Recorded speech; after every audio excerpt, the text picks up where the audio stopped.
زه راشد خان وزیر د وزیر ټیکنالوژي پښتو ټي وي چینل څخه ستاسو سره نوې او خوندورې ویډیو سره راغلم چې د خوښې وړ موضوع ویډیو شریک کول زموږ نننۍ ویډیو ده. د دې په باره کې چې موږ څنګه کولی شو د لوی اختر یا کوچني اختر لپاره کارتون جوړ کړو په ډېر ښکلي او ښایسته ډیزاین کې. موضوع ویډیو شریک کول د ویډیو شریک کولو څخه مخکې تاسو څخه یو کوچنی شانتې هیله کوو که تاسو چې زموږ د ویډیو لومړنۍ ویډیو وګورئ نو ویډیو سره لازمي لایک کړئ او په سبسکرایب بټن باندې وکلیک کړئ، په آل کلیک کړئ، بل نشان کلیک کړئ، په آل باندې به کلیک وکړئ. تاسو د دې ګټه تاسو ته دا موږ چې هره نوې ویډیو جوړوو ټول اول به تاسو ته دررسېږي.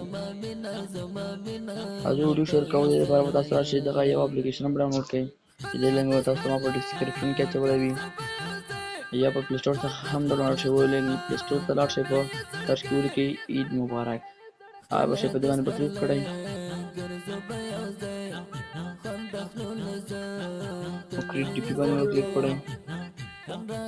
اوس تاسو ته شپږ اپشن دي، تاسو ته کوم ډیزاین تاسو خوښ دی، په همدې ډیزاین کې تاسو خپل کارت جوړ کړئ. زه ورته وایم چې ما دغه ډیزاین خوښ دی، زه په دې ډیزاین کې خپل کارت جوړوم.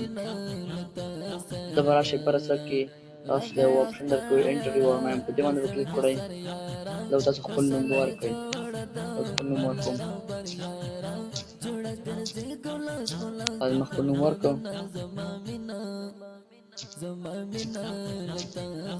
اوس راشئ په دغه ځای باندې کلیک کړئ. اوس که تاسو غواړئ په دې نوم کې ایډیټ وکړئ، دا په بل ډیزاین ته واړوئ، خط یې لیکلی بل ډیزاین ته واړوئ، راوروسته پوینټس اپشن دغه باندې کلیک کړئ.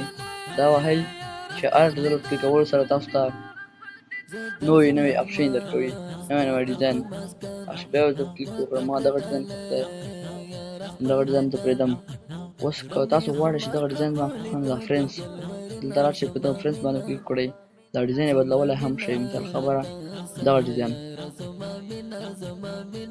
ګورئ ما دغه ډیزاین نه خلاص کړ، دغه ډیزاین هم بدلولی شئ.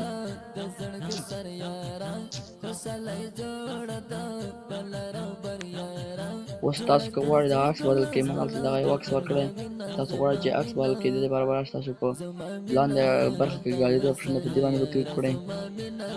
دا به تاسو یو عکس ورته راخلاص کړي، تاسو کوم عکس باندې غواړئ چې دا کوم عکس باندې غواړئ چې کارت جوړ کړئ. مثال خبره زه په دغه عکس باندې غواړم دا کارت جوړ کړم، دا د ما دا عکس ورکړ.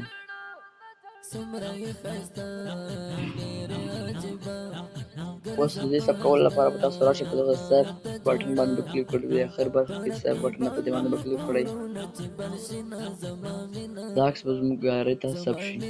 دا وه زموږ نننۍ ویډیو. تر بلې ویډیو چې زه راشد خان وزیری تاسو ته د رانجو پړتیا دریم په ډېر مهربان خدای وسپارم. د الله په امان.